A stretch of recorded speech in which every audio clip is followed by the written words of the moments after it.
es un programa de filosofía por televisión. Ustedes se preguntaron por qué estamos aquí. Yo existo porque pienso. El hombre piensa. Es el lugar en el cual todos los saberes son pensados. Descartes es un héroe del pensamiento. Es difícil enfrentar las grandes cuestiones. Es un libro de Jean-Paul Sartre, Crítica de la razón de Hegel. Esta es la historia de la filosofía de Hegel. Eterno. La filosofía es la totalidad de lo real, porque piensa. La totalidad de lo real. Encuentro 12. Nietzsche. Dios ha muerto. ¿Qué es la voluntad de poder? ¿Cuál es la dinámica de la voluntad de poder? La verdad, una creación del poder. ¿Qué es el dionicismo?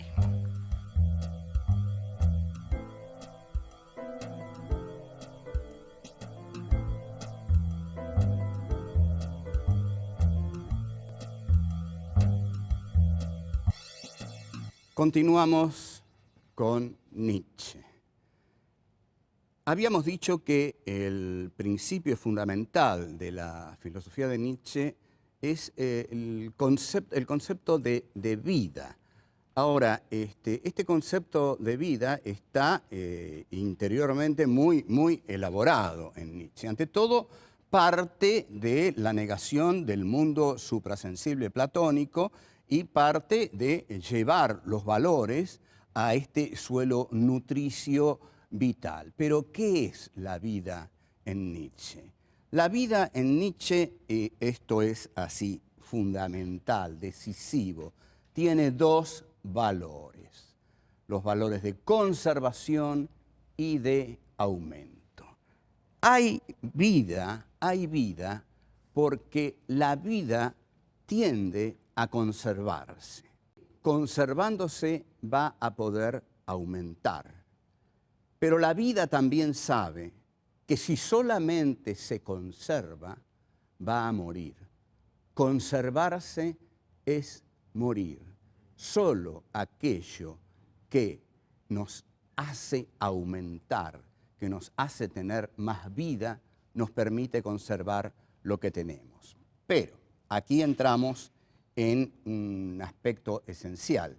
Este espacio vital que Nietzsche describe con las categorías de conservación y aumento, para Nietzsche va a ser la voluntad de poder. Y acá comenzamos el análisis del concepto fundamental en Nietzsche de voluntad de poder. Para mí es el concepto central de la filosofía nietzscheana. Otros van a decir que no, porque se basa en un libro que dicen Nietzsche no llegó a terminar.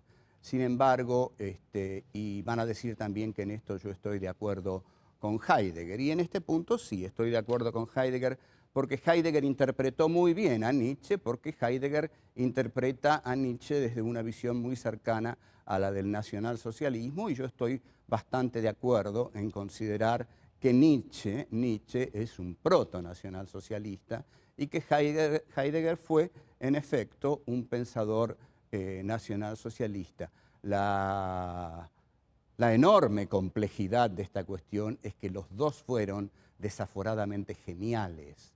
Es decir, no es cuestión de ser nacionalsocialista y tirarlos a un costado. No se puede tirar a un costado a semejantes pensadores porque la historia de la filosofía no se entiende. Es tal la influencia de Nietzsche, es tal la influencia de Heidegger, que si los dejamos de lado, no entendemos la filosofía del siglo XX en totalidad. De modo que pensemos lo que pensemos sobre Nietzsche y Heidegger y sus opciones políticas, tenemos que estudiarlos a fondo. Voluntad de poder.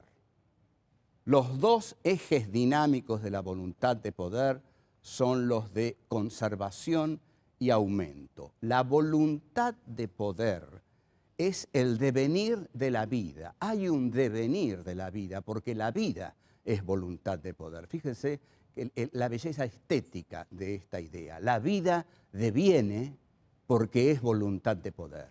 ¿Qué es la voluntad de poder? La voluntad de poder, como dije, se estructura en base a estos dos conceptos, conservación y aumento. La voluntad de poder conquista, obtiene, domina. Todo eso que lo tiene que conservar. Pero hay algo, y esta es una idea genial, hay algo que la voluntad de poder tiene que querer ante todo para poder realizarse. La voluntad de poder tiene que quererse a sí misma. La voluntad de poder tiene que querer a la voluntad de poder. Es decir, es un impulso vital que se quiere a sí mismo por sobre todas las otras cosas. Así como el deseo hegeliano se quería a sí mismo por sobre todas las otras cosas y no le importaba morir con tal de conservar ese deseo. Bueno, la voluntad de poder, y aquí ven ustedes las ligazones que se pueden establecer entre la filosofía, porque las filosofías no andan una por allá y otra por acá. No, no, no. Nietzsche había estudiado muy bien la dialéctica del amo y el esclavo en Hegel, y Hegel había dicho, el deseo es deseo porque ante todo se desea a sí mismo. Y si el deseo se desea a sí mismo, es porque encuentra en sí, en tanto deseo, su condición de posibilidad. Y para que ese deseo sea más importante que el miedo a morir, ese deseo tiene que desearse mucho a sí mismo. Entonces, la voluntad de poder, Nietzsche toma este esquema y dice, lo primero que tiene que querer la voluntad de poder no es dominar lo que está más allá. Lo primero que tiene que querer la voluntad de poder es la voluntad de poder. La voluntad se quiere a sí misma. Una vez que la voluntad se quiere a sí misma, advierte la voluntad de poder que todo aquello que conquista lo tiene que conservar. Pero también advierte, y este es el paso fundamental, que si todo aquello que conquista lo tiene que conservar, y si meramente lo conserva, se muere. El que solamente conserva lo que conquistó, se muere. Porque para conservar lo que uno conquistó, tiene que seguir conquistando. La voluntad de poder tiene que ir aumentando constantemente su poder, sus conquistas. Es un ir más allá constante, ¿no? En esto es también como la intencionalidad de la conciencia en Husserl y más en Sartre. Cuando Sartre dice que la conciencia fenomenológica es una conciencia que está arrojada al mundo, que siempre va más allá de sí misma, lo está tomando de la voluntad de poder en Nietzsche. La voluntad de poder en Nietzsche es intencional, es decir, intencional quiere decir que se arroja, intenciona sobre el mundo. Pero esta voluntad de poder conquista.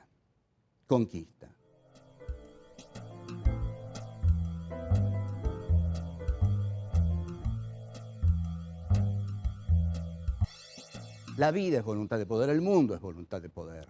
Bush ahora en Irak es voluntad de poder. ¿Qué está haciendo Bush?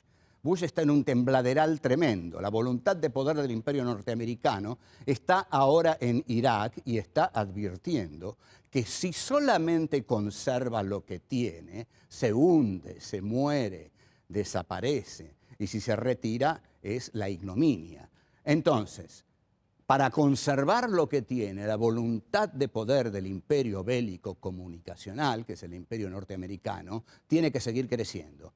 Por lo tanto, uno puede augurar, basándose en la concepción nietzscheana de la voluntad de poder, que la voluntad de poder norteamericana, para conservar lo que tiene conquistado en el Islam, va a tener que seguir conquistando, va a tener que seguir aumentando su poder, porque la voluntad de poder no se detiene nunca. O en todo caso, y eso es terrible para nosotros, si se retira de Irak esa voluntad de poder, va a seguir creciendo a costa nuestra, porque ahí vendría el problema para América Latina. Pero la dinámica de la voluntad de poder es no detenerse nunca. Y aquí entra el concepto de espacio vital típico de los nacionalsocialistas. Hitler, cuando aparece belicosamente en la política internacional, dice, yo soy Alemania y en tanto Alemania vengo a reclamar mi espacio vital y si no me lo dan, lo voy a conquistar. Ese es un guerrero nietzscheano. Esa es la bestia rubia germánica que tanto admiraba Nietzsche. En 1933 Hitler va a visitar a la hermana de Nietzsche, Elisabeth Förster Nietzsche, Y también se saca una foto junto a un busto de Nietzsche. Pero no nos vamos a dispersar. Hitler encarna, por supuesto, la voluntad de poder nietzscheana en el concepto de espacio vital. Necesitamos expandirnos porque si nos quedamos con lo que tenemos, nos morimos. Y esto nos lo enseñó nuestro gran filósofo Friedrich Nietzsche en su gran libro La voluntad del poder, que el gran maestro Martin Heidegger nos ha explicado. Entonces, la voluntad de poder no puede detenerse nunca. La voluntad de poder, si meramente conserva lo que conquistó, muere, y la voluntad de poder, para conservarse, tiene que aumentar. Entonces, al tener que la voluntad de poder aumentar constantemente, esto es el devenir de la vida. La vida deviene por esta mecánica vital, por esta potencia que tiene la voluntad de poder.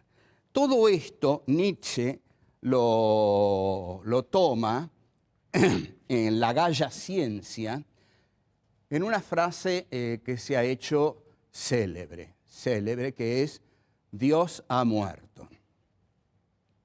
Para bajar un poco el nivel y decir un chiste, una vez pasé por una pared, fíjense los grafitis que hay en Buenos Aires. Esta es una ciudad cultísima. Y habían escrito, Dios ha muerto, Nietzsche. Y abajo, Nietzsche ha muerto, Dios. Bueno, es una ciudad de chistes cultísimos, no en vano es la gran capital de la cultura en Sudamérica. Bueno, ¿qué quiere decir que Dios ha muerto? Que Dios ha muerto significa que todos los valores suprasensibles, que todos los valores que tenían que ver con la imagen de Dios, en tanto instancia suprema por sobre el hombre y en tanto también instancia fundadora, porque Dios es el fundamento de todo pensamiento que lo acepte. Es decir, si yo acepto la idea de Dios, no puedo partir de otro estamento conceptual que no sea el de Dios. El tipo que dice, yo creo en Dios, solucionó todo. Puede no pensar más a partir de ahí, porque Dios piensa por él, Dios sufre por él, Dios tiene angustias por él, Dios va a morir por él, porque lo va a hacer morir prometiéndole un futuro paraíso de bienaventuranzas y goces, de goces espirituales, por supuesto, pero el tipo que, como Nietzsche, dice Dios ha muerto, está diciendo mi filosofía va a tener otro fundamento. Yo no necesito el fundamento de Dios. Mi filosofía va a tener el fundamento de la vida, y la vida es todo esto que he venido diciendo que es. La vida es devenir, la vida es potencia, y la verdad es aquello que la voluntad de poder conquista. Tenemos que hablar sobre el tema de la verdad y de la verdad como conquista de la voluntad de poder. Porque hay una frase excepcional de Nietzsche que dice, no hay hechos, hay interpretaciones. Esta es una frase descomunal. Si no hay hechos y solo hay interpretaciones, ¿dónde está la verdad?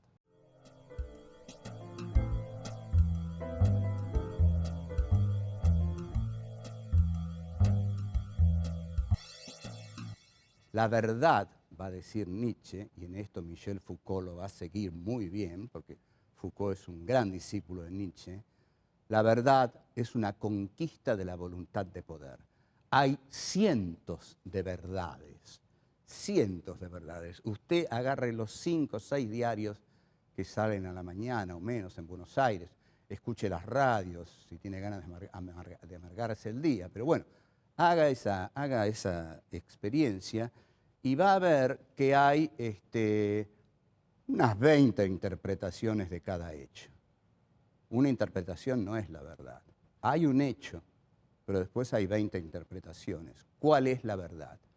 La verdad es la que la voluntad de poder logra imponer.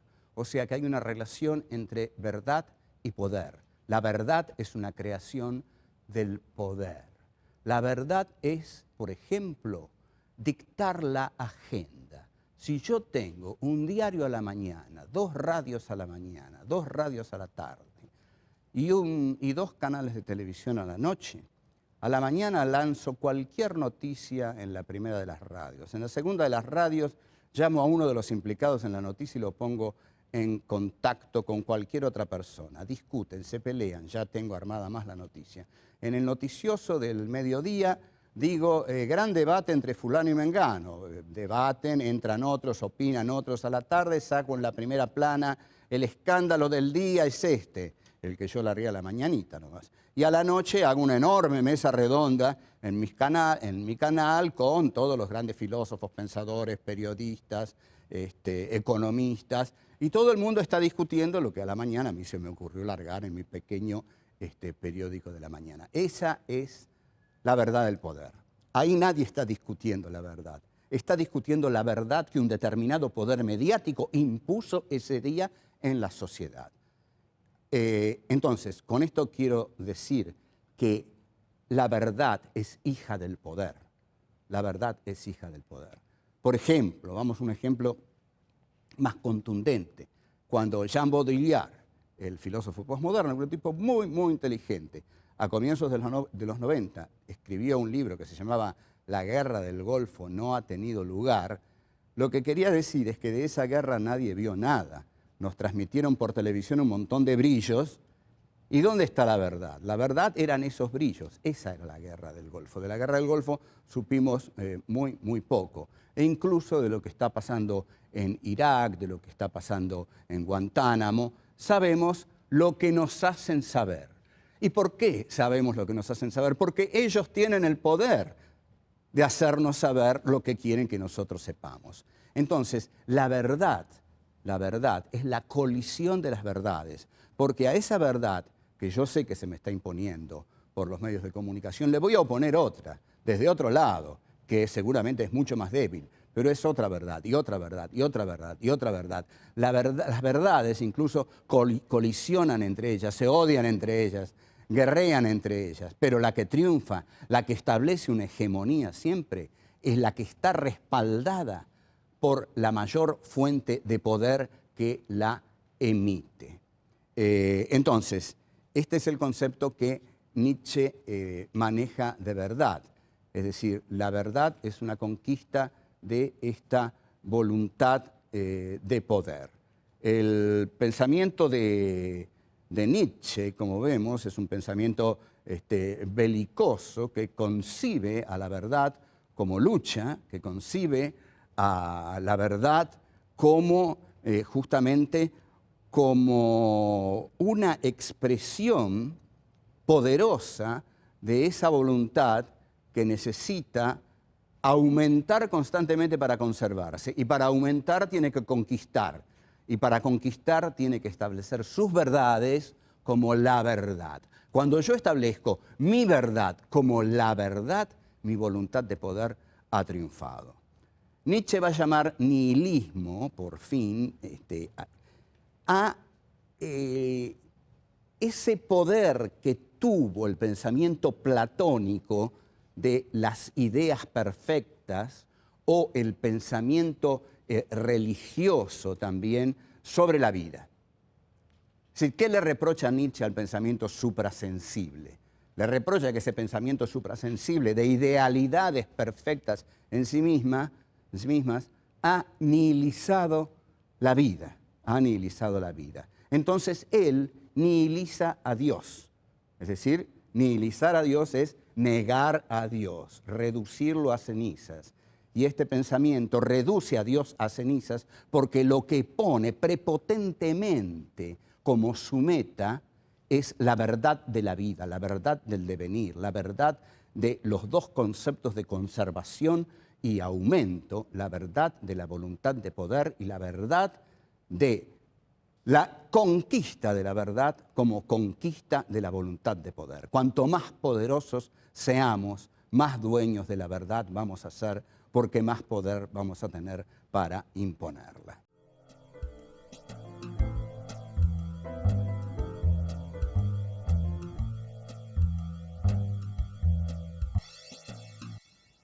si nos remitimos a los griegos, vamos a encontrar y vamos a entender más qué es lo que Nietzsche quiere decir. Nietzsche, la primera obra de Nietzsche es el origen o el nacimiento de la tragedia. Yo creo que Nietzsche no era un filósofo muy culto, pero es un filósofo de una enorme riqueza, muy buen escritor. Y ustedes observen lo siguiente. Nietzsche, con su concepción de la historia, viene a quebrar el optimismo hegeliano, el optimismo de Marx, basado en que alguna vez, sin duda alguna, una clase social privilegiada iba a ordenar la historia. No, para Nietzsche la historia es caos. Es caos. Y ese caos lo deslumbra. La historia son verdades que colisionan las unas contra las otras. La historia es la lucha por imponer mi poder al poder del otro, y al someter el poder del otro y mi poder resulte ganador, mi poder va a instaurar una verdad y esa va a ser la verdad. Todo este remolino es lo que Nietzsche va a llamar el dionisismo. Está basado en el culto de Dioniso. Dioniso o Dionisios, que lo vamos a llamar Dioniso. Dioniso, el dionisismo, es un culto griego basado en digamos, la esplendidez de la embriaguez, es decir, son las fiestas dionisíacas que después van a devenir las fiestas báquicas entre los romanos, en el cual cada miembro se entrega a la embriaguez. Esta es una hermosa frase de Hegel. Hegel va a decir, la verdad es ese juego de infinitos contrarios en el que cada miembro se entrega a la embriaguez. Muy linda definición de verdad en Hegel, que Nietzsche suscribiría. Lo que va a decir Nietzsche es, yo tengo una concepción dionisíaca de la historia, va a decir Nietzsche. Lo que yo veo en la historia no es la racionalidad de Apolo, porque los griegos tenían dos dioses, Dionisio y Apolo. Y Dioniso era el dios de la embriaguez, es decir, el yo se pierde en la fiesta dionisíaca. Esto es lo que más va a valorar Nietzsche, la pérdida del yo, la pérdida de la individualidad. En este sentido es totalmente antirromántico en un siglo romántico, es antihistoricista en el siglo de la historia, un tipo muy original. Pero lo que va a decir Nietzsche es justamente en la fiesta dionisíaca, a través de la embriaguez, cada uno pierde el sentido del yo. Y hay que atreverse a perder el sentido de la individuación, porque allí donde perdemos el sentido de la individuación, estamos cerca de la locura. Y ni usted ni yo queremos sentir la cercanía de la locura, porque eso sí que es el terror. Entonces, hay que tener el coraje de entrar en la fiesta dionisíaca, embriagarse hasta morir, o hasta vivir hasta los extremos, de ya no saber quién o qué es uno. Esto es lo que Nietzsche llama lo dionisíaco, y su concepción de la historia, su concepción de la voluntad de poder, de la bestia rubia, de las aves de rapiña, de los guerreros. Toda esta concepción es dionisíaca, sanguínea, barbárica, conquistadora. Y es en este sentido, por supuesto, que le viene como servida a los nacionalsocialistas, lógico. No es que Nietzsche se lo haya propuesto, pero digamos que hizo los méritos suficientes. Alfred Baumler va a ser, durante el régimen de Hitler, el que va a editar las obras completas de Nietzsche, y Alfred Rosenberg, el autor del mito del siglo XX, que lo van a ahorcar en Nuremberg, es el que va a imponer a Nietzsche como lectura oficial del Tercer Reich. Pero tengamos claro esto, el dionisismo se opone a lo apolíneo. Lo apolíneo es lo claro y distinto cartesiano, digamos. Es la razón, la racionalidad, el control. Un ser apolíneo no pierde su individualidad ni se embriaga en una bacanal a través de la cual va a perder su centro. Porque lo fundamental del dionisismo es que pierde el centro del yo. Y en este sentido Nietzsche es totalmente anticartesiano, porque reniega de la centralidad del ego. El ego se pierde en la fiesta dionisíaca. Entonces, este es un pensador que exalta los instintos. Para Nietzsche no hay nada más hermoso que entregarse a los instintos. Los instintos son la verdad y la razón de Occidente ha venido a cercenar al hombre. Este es el mensaje más poderoso que Nietzsche deja para quienes habrán de sucederlo y encontrar en él una riqueza profunda en este pensamiento. En este preciso pensamiento dionisíaco de Nietzsche, hay un poema de William Blake, un poeta que dice: todo deseo contenido engendra peste. Y Nietzsche va a decir: todos los instintos que el hombre contiene en sí a través de la cultura apolíneo-burguesa, a través de la piedad y la compasión y el ascetismo cristianos, que censuran, que laceran a los instintos más auténticos, salvajes, brutales, descontrolados del hombre, todo eso es peste. Lo que el hombre necesita es entregarse desaforadamente, desbocadamente a sus propios instintos y ahí perderse como hombre racional y recuperarse, sí, como ave de rapiña, como bestia, es decir, como guerrero bárbaro que se goza a sí mismo y goza a los demás en medio de una orgía interminable. Ese es el hombre de los instintos que Nietzsche nos plantea. Como vemos, algo muy distinto del hombre racional, cartesiano, del sujeto constituyente kantiano y del sujeto absoluto hegeliano. Cuando Hegel dice lo real es racional es real, Nietzsche le diría nada de eso, nada de eso. Los instintos, dionisismo y locura.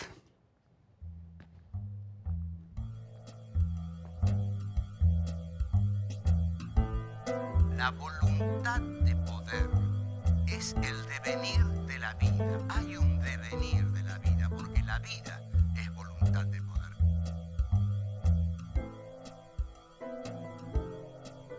Conservarse es morir. Solo aquello que nos hace aumentar, que nos hace tener más vida, nos permite conservar lo que tenemos. La voluntad de poder tiene que ir aumentando constantemente su